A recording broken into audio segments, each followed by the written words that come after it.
Bonjour à toutes et à tous et merci beaucoup de cette invitation. Je suis très heureux d'être ici.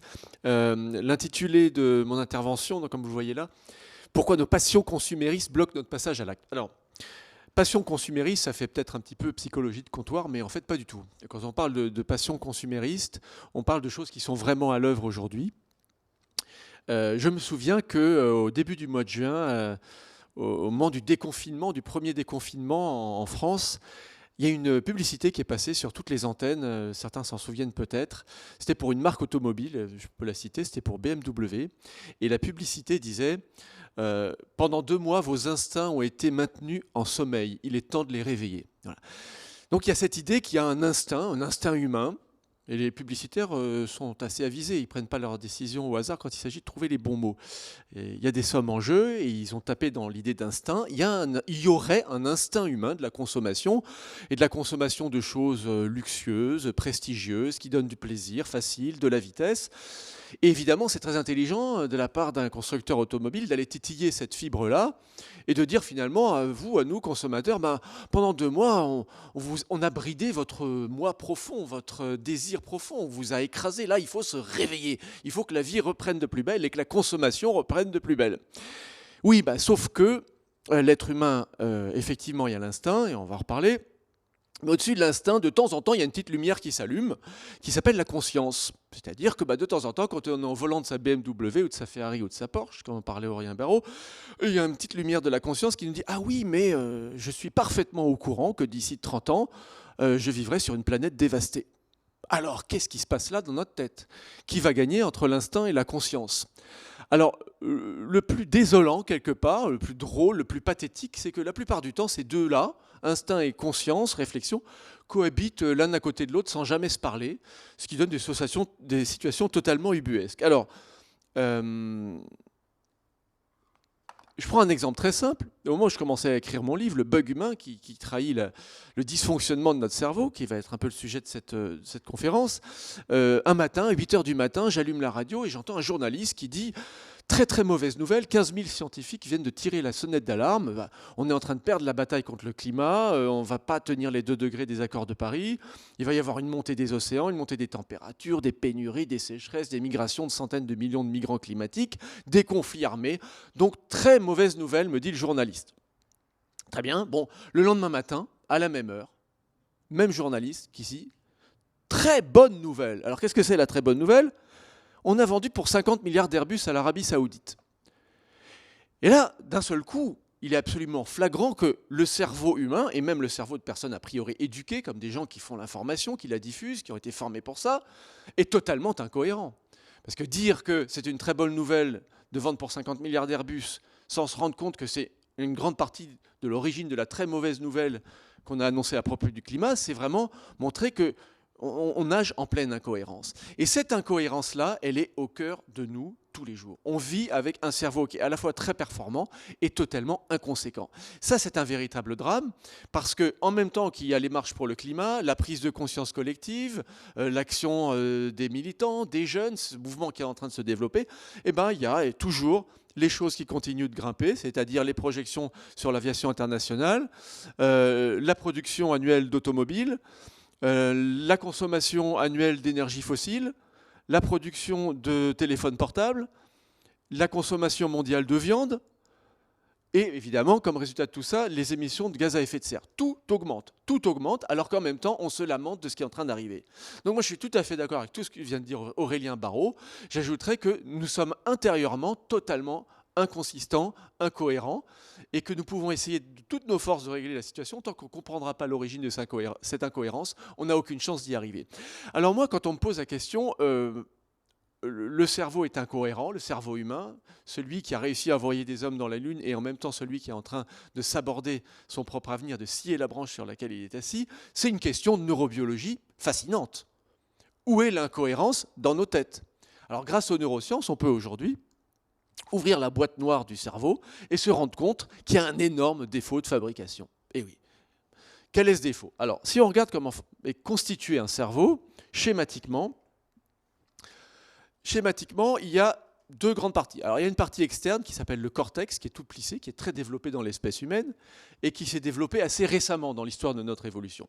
Il y a environ 100 000 ou 200 000 ans. Ça paraît long, mais par rapport à la longue histoire de la vie et même de l'humanité, c'est très peu.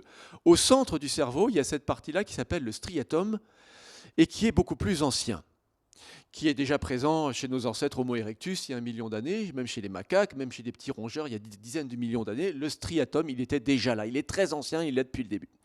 Alors, le cortex, lui, il fabrique de l'intelligence. C'est lui qui fait des Airbus, c'est lui qui fait votre téléphone portable. Mais le striatum, lui, il ne fait pas du tout de l'intelligence, il fait du désir brut. C'est-à-dire que c'est lui qui va nous pousser à agir concrètement au quotidien et qui va nous récompenser avec du plaisir à chaque fois qu'on aura réalisé un certain nombre de comportements. Ce plaisir, il va nous le donner avec une molécule qui s'appelle la dopamine. Et cette dopamine, il va nous la donner à chaque fois qu'on va réaliser, donc ce que vous disiez tout à l'heure, 5 grands comportements. Et donc ces 5 grands comportements qui nous donnent du plaisir, évidemment, on n'arrête pas d'y retourner, on n'arrête pas de les produire. Et c'est ce qu'on appellera les 5 principes de l'action humaine. C'est très simple, effectivement. Ça commence par manger. Alors manger, c'est indispensable à la vie. Et pendant des millions d'années, eh bien, pour notre striatum, donc, manger, ça voulait dire chasser, ça voulait dire trouver des proies, et ça voulait dire les manger et en manger sans limite, le plus possible, se remplir la panse pour 2 raisons.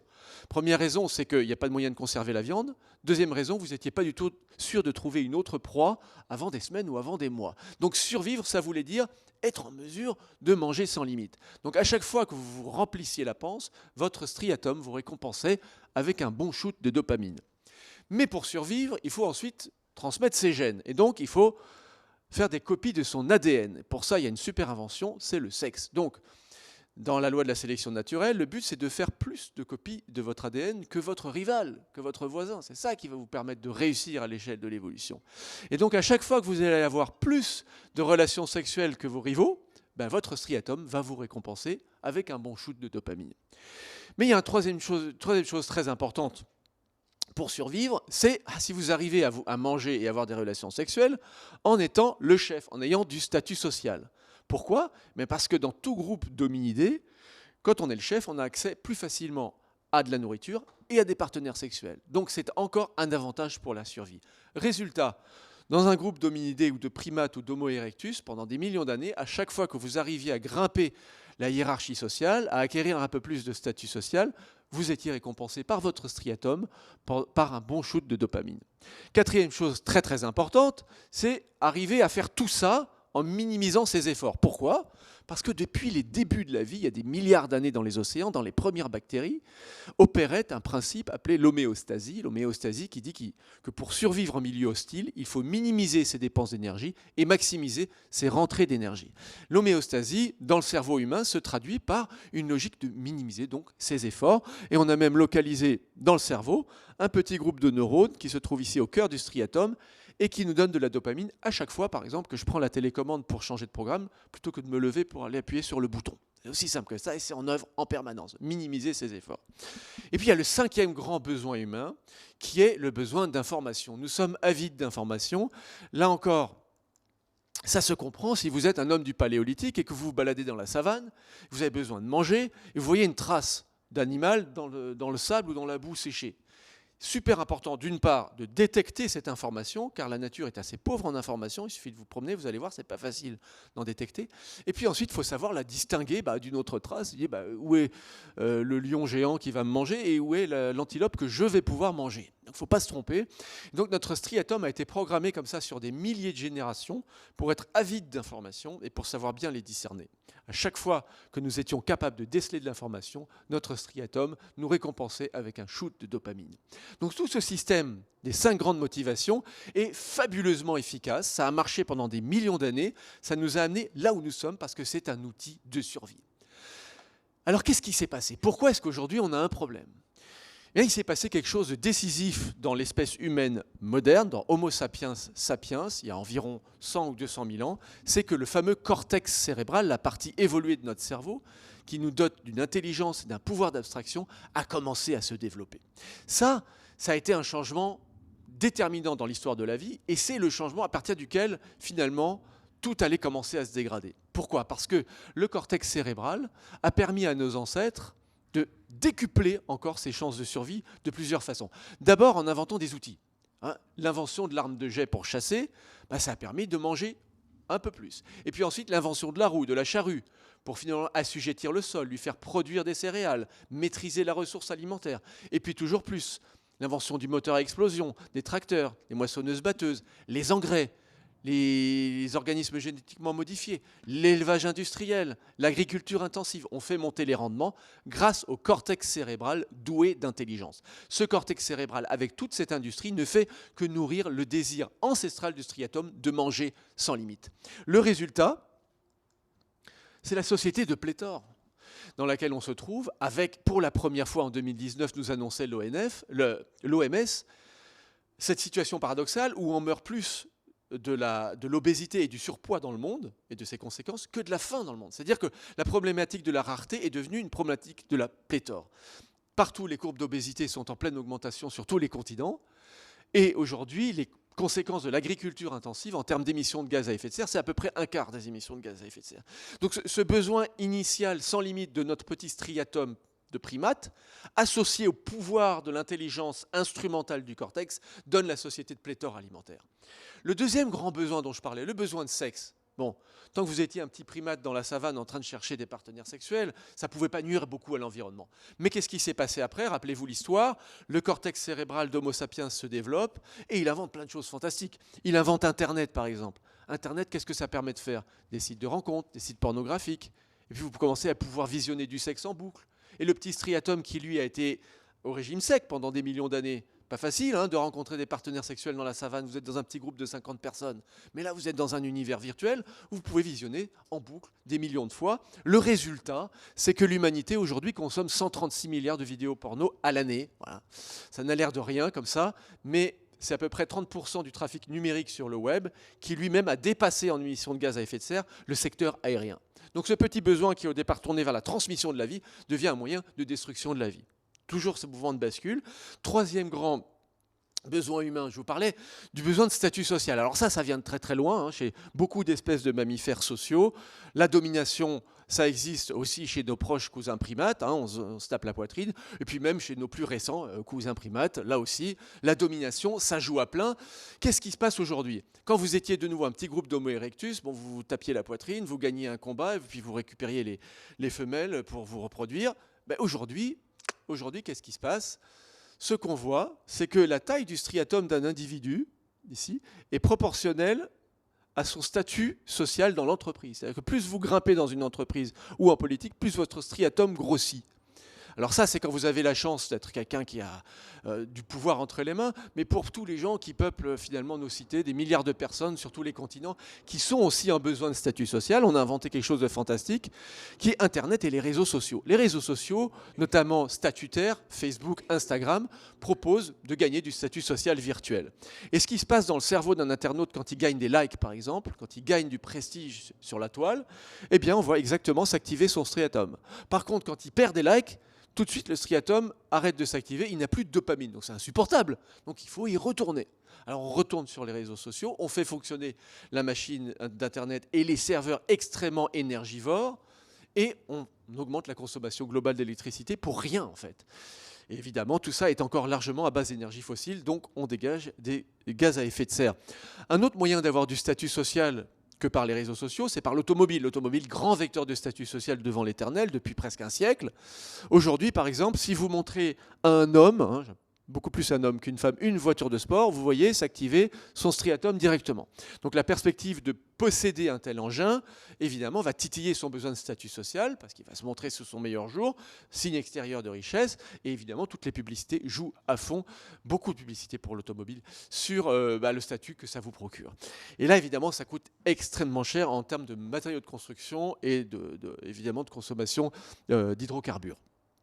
J'en viens au quatrième grand besoin qui est celui de minimiser ses efforts, celui de besoin de ne rien faire. Je vous parlais de ces neurones qui donnent de la dopamine quand on minimise ses efforts.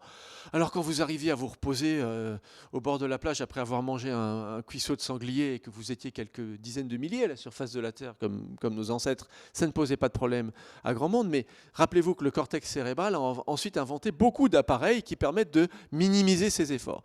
Quand vous avez le choix entre prendre le vélo pour aller au travail ou vous installer dans une berline confortable, d'allumer la climatisation, puis de mettre votre programme radio télévisé, de sentir le cuir moelleux sous vos fesses, eh bien pour le striatum, il n'y a pas photo, il choisit automatiquement la solution la plus confortable et la moins fatigante. Mais on a inventé tout aujourd'hui pour nous soulager de nos efforts. On ne se rend même plus compte, moins on en fait, moins on veut en faire. La domotique, les assistants vocaux, vous n'avez même plus à vous lever de votre canapé pour commander des sushis en appuyant sur un bouton. Non, vous dites juste quelques mots que vous balbutiez paresseusement et tout arrive, tout servi. Mais ça, c'est un coût énorme pour la planète. Et puis, évidemment, l'électroménager, et puis siroter une coupe de champagne dans un avion au-dessus de l'océan sans dépenser une calorie, évidemment, ça c'est quand même un achèvement fantastique de l'humanité. On se laisse simplement entraîner par notre striatum, il ne faut jamais l'oublier. Dernier besoin. Ah oui, ça j'aime bien cette photo parce qu'elle montre que même quand on veut faire du sport, on est quand même gouverné par ce petit besoin d'en faire le moins possible. Le cinquième grand besoin, oui, nous sommes des dévoreurs d'informations, j'ai expliqué pourquoi dans la préhistoire, mais aujourd'hui, évidemment, comme le cortex cérébral a inventé toutes sortes de supports d'information, il y en a pour tous les goûts. Donc ça, c'était à la préhistoire. Ok, c'était difficile de trouver de l'information, mais aujourd'hui, que fait le striatum dans un monde saturé d'informations? C'est en ville quand vous vous promenez, c'est au travail, les notifications, les alertes email dans le coin de votre écran qui distraient votre attention. C'est évidemment les notifications sur votre smartphone. L'information est partout. Il y a les flux déroulants, il y a les bouquets télé, il y a la presse, il y a tout ce que vous voulez. Vous pouvez passer votre vie à faire fonctionner votre besoin d'information. Il y a même un terme qui a été inventé qui s'appelle le terme de scroller. C'est faire défiler son menu déroulant sur son smartphone sans rien retenir, mais simplement en réactivant toutes les 5 secondes ce petit besoin primitif d'information. Alors, ça coûte évidemment très cher, puisqu'on se retrouve avec des objets dont on n'a rien à faire et qui ne nous rendent pas forcément plus intelligents et qui ne nous aident pas à communiquer forcément les uns avec les autres. Donc on voit très bien que le besoin du striatum de nourrir comme ça ces grandes motivations de base a été un avantage dans un milieu hostile qui a été celui de nos ancêtres pendant des millions d'années, mais qu'une fois qu'on bascule dans un milieu technologique de pléthore, ça devient finalement notre plus grand danger. Et moi je dirais que notre cerveau, qui a été notre meilleur ami, notre meilleur allié, est devenu aujourd'hui notre pire ennemi. Alors pourquoi on n'y arrive pas finalement? Pourquoi est-ce que ces passions consuméristes, voilà, vous voyez un peu ce que j'entends par là, bloquent notre passage à l'acte? Eh bien tout simplement parce que si on essaye de réduire finalement notre train de vie et notre recours à tous ces gadgets, c'est très difficile. Parce que pour le striatum, j'appelle ça, c'est marche ou crève, c'est-à-dire que lui, il n'a qu'une logique en tête, c'est toujours plus. C'est hors de question de réduire. Et ça, on le voit quand on mesure l'activité des cellules nerveuses de notre striatum, des neurones au plus profond de notre cerveau, avec des électrodes. Ce qu'on voit, c'est que la libération de dopamine dans notre striatum, à mesure qu'on donne toujours à une personne la même quantité de stimulation, c'est-à-dire la même voiture, le même salaire, le même partenaire sexuel, au bout de plusieurs semaines, de plusieurs mois, la quantité de dopamine finit par diminuer, voire par devenir négative. Et donc le seul moyen pour relancer la production de dopamine et donc de plaisir, c'est d'augmenter les doses. Ça s'appelle l'habituation hédonique, c'est-à-dire qu'au bout d'un moment, votre salaire ne vous suffit plus, votre partenaire sexuel ne vous suffit plus, votre statut social ne vous suffit plus, il faut grimper, il faut augmenter, il faut changer de voiture, il faut augmenter le salaire, il faut trouver toujours une source de confort supplémentaire pour relancer la production de dopamine. Ça, c'est un principe de croissance biochimique inscrit dans nos neurones. On vient de très loin avec ce moteur au fond de nous, c'est ce qui fait qu'on en a voulu toujours plus, c'est ce qui fait que nous sommes une espèce expansive, une espèce dominatrice, une espèce aujourd'hui invasive. Ce moteur de croissance dans notre cerveau, c'est pas pour rien qu'on lui a donné comme écrin pour son épanouissement la croissance économique. C'est pour ça que c'est si difficile de penser autrement qu'en termes de développement et de croissance. Ce que disait Aurélien Barraud tout à l'heure, il faut le mettre en parallèle avec cette extrême difficulté qu'est la nôtre en tant qu'individu biologique amené à se développer, de penser autrement. Et donc il va falloir trouver autre chose que se soumettre à notre striatum. Ça va être ça l'enjeu. C'est un travail interne, c'est un travail cérébral. L'autre grand obstacle qui se dresse devant nous, c'est que si vous pensez à l'état de la planète qu'on va laisser à nos enfants dans 20 ou 30 ans, vous allez vous dire oui, il faut faire quelque chose. Mais c'est la partie intelligente de votre cerveau qui va se dire ça, c'est le cortex cérébral. Le striatum, lui, il est absolument incapable de raisonner de cette façon parce qu'il n'a pas la notion du temps. Quand on lui dit 20 ans, 30 ans, ça ne veut rien dire pour lui. Le striatum est programmé pour prendre ce qu'il peut tout de suite. Et une expérience assez fabuleuse qu'il avait montrée, l'expérience de Walter Mischel sur l'expérience du marshmallow. Je ne sais pas si certains d'entre vous en ont entendu parler. Ça se fait au début avec des enfants. Alors avec les enfants, on les fait venir au laboratoire. Et puis, on assied l'enfant sur une chaise et on lui dit « Tiens, je vais te donner un marshmallow. Alors, soit tu le manges tout de suite, soit tu attends 3 minutes et tu en auras 2. » Donc là, il doit penser à se projeter dans le temps et à ne pas céder à l'attrait de l'instant présent. Qu'est-ce qui se passe? Alors, voilà, il est tenté, évidemment. Et puis, dans son cerveau, il y a cette fameuse bataille cérébrale dont je vous parlais. Il y a le cortex préfrontal ici qui veut résister. Mais il y a le striatum qui pousse, qui dit prends maintenant. Alors qu'est-ce qui se passe? Bon. Difficile attente, difficile lutte interne. Le cortex préfrontal tient le coup pour l'instant, mais pour les autres, c'est assez vite décidé, c'est le striatum qui l'emporte. Dans 85% des cas dans cette expérience, les enfants ne résistent pas à l'attrait du marshmallow qui titille comme ça l'envie de récompense immédiate. Lui tient vraiment bien. Et puis à la fin, quand même, chose promise, chose due, l'expérimentatrice revient et lui dit « Tu as résisté, tu t'es projeté dans l'avenir, et tu vas en avoir la récompense. » Voilà à quoi ça mène. Ça, ce garçon, vraiment, il nous montre notre avenir, l'avenir de l'humanité. Malheureusement, le striatum gagne toujours. Ce que montre cette expérience, parce qu'on la recommence avec des adultes, non pas avec des marshmallows, avec des sommes d'argent, et il se passe exactement la même chose. La plupart des gens préfèrent empocher tout de suite une petite somme que d'attendre longtemps pour en avoir une plus grande. Et c'est exactement ce qui se passe avec la situation où on est. Si vous avez le choix entre une bonne côte de bœuf maintenant ou une planète dévastée dans 30 ans, une grande majorité de personnes se disent tant pis, ça ne va pas faire une grosse différence, et puis je pourrais toujours commencer à changer de régime demain. Et là, c'est le striatum qui vous dupe totalement, qui vous concentre, qui vous comprime dans l'instant présent. On est complètement victime de cette déformation, ce biais cognitif qui s'appelle la dévalorisation temporelle. Alors, une fois qu'on sait tout ça, malheureusement, ce qui se passe, c'est que ce phénomène fait de nous des addicts à la rapidité. Et donc, comme vous êtes habitués à avoir tout rapidement et que de plus en plus d'appareils autour de nous nous fournissent tout de plus en plus rapidement, on parlait d'Amazon tout à l'heure, enfin, c'est partout pareil, et on construit toujours plus d'appareils qui vont plus vite. Par exemple, là, je crois que c'est la vitesse de computation des ordinateurs portables qui ne cesse d'augmenter. Là, c'est la part de marché des plateaux cuisinés, que vous avez juste 45 secondes au micro-ondes plutôt que de passer 2 heures à faire la cuisine. Vous avez, non, là, c'est l'ordinateur. Avant, c'était le développement des lignes à grande vitesse. Et tout augmente, tout va toujours plus vite. Alors, qu'est-ce qui se passe à ce moment-là? Vous avez ici les fibres cérébrales qui vous permettent d'attendre, de résister. C'est ce qui était à l'œuvre chez le petit garçon. Voilà. Ces fibres cérébrales, quand elles sont dans un monde où on peut avoir tout de plus en plus rapidement, elles sont de moins en moins entraînées, on n'est plus obligé d'attendre. Donc, ce qu'on observe en imagerie cérébrale, c'est qu'elles s'atrophient. Autrement dit, vous perdez la capacité physiologique d'attendre. Quand vous perdez la capacité physiologique d'attendre, vous êtes de plus en plus attiré vers toutes les offres technologiques de services notamment, qui vous permettent d'avoir tout très vite. Aujourd'hui, quand Amazon dit qu'un produit est parti avant que vous le commandiez, c'est vrai, il est déjà en route, c'est organisé comme ça, c'est très bien fait, parce que ça vient nourrir ce besoin qui résulte en fait de l'atrophie d'une fonction cérébrale essentielle, qui est la tolérance à la frustration et à l'attente. Donc il y a un cercle vicieux qui s'instaure, tout va toujours plus vite, on est de moins en moins capable d'attendre, donc on veut toujours plus rapide. Le serpent se mord la queue, alors que c'est le contraire qu'il faudrait. Il faudrait qu'on développe notre capacité à résister à l'attrait de l'instant pour se projeter dans le futur et pour déterminer nos actions présentes d'après les enjeux futurs à long terme. Ça, c'est une priorité absolue. Alors, on voit bien qu'il va s'agir d'utiliser son cerveau différemment et de se soustraire à l'emprise tyrannique du striatum. Vous avez compris que le carburant du succès là-dedans, c'est une molécule, c'est la dopamine. On ne peut rien faire sans dopamine.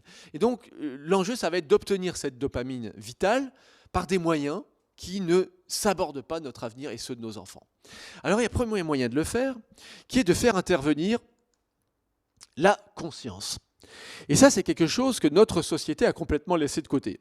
Le cortex cérébral dont je vous ai parlé, il est aujourd'hui totalement utilisé pour faire de l'intelligence pure, de l'ingéniosité, de l'instrumentalisation, du rendement, des machines qui donnent à notre striatum tout ce qu'il demande.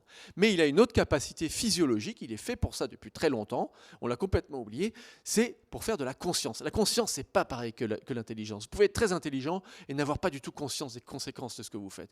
Et à l'inverse, vous avez des gens qui peuvent avoir un très haut niveau de conscience sans être forcément très intelligents. Le cortex cérébral peut et doit être utilisé pour nous rendre davantage conscients à la fois des enjeux qui nous attendent et puis mais de ce que nous vivons tous les jours.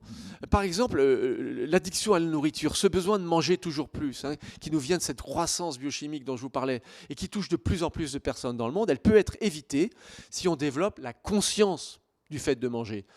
Si par exemple, vous êtes devant votre télé et que vous mangez, que vous piochez dans un sachet de chips, votre conscience est happée par le téléviseur. Et donc, vous n'êtes pas présent pour savourer véritablement ce qui est dans votre assiette. Et toutes les études montrent que vous mangez à ce moment-là entre 40 et 60% de calories en plus.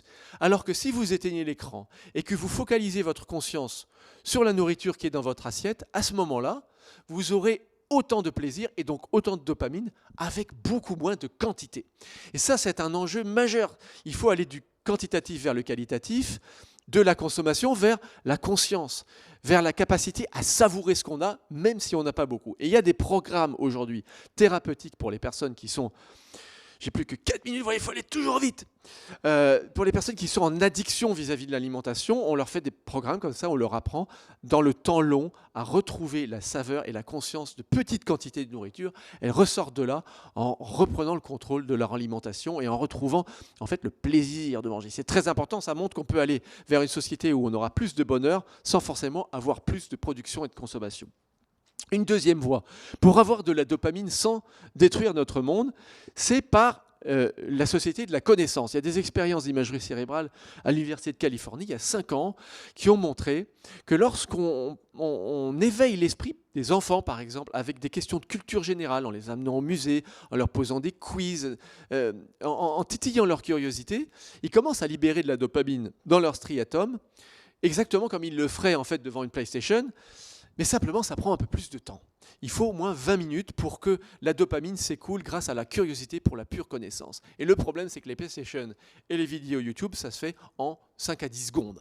Donc c'est un enjeu, c'est là que va se jouer la bataille. Comment réapprendre le temps long pour retrouver de la dopamine par des choses qui sont à impact carbone nul, comme la connaissance pure, qui nous édifie et qui crée du lien social en plus. Et je terminerai sur un moyen d'avoir de la dopamine, non pas en cherchant à accumuler toujours plus pour soi-même, parce que ça, c'est quand même le socle de la croissance et de l'envie de posséder toujours plus, mais en donnant, en partageant, puisque là aussi, on dispose d'expériences d'imagerie cérébrale qui montrent que lorsqu'on préfère donner une partie de l'argent qu'on a plutôt que de le garder pour soi, on active son striatum et on obtient de la dopamine.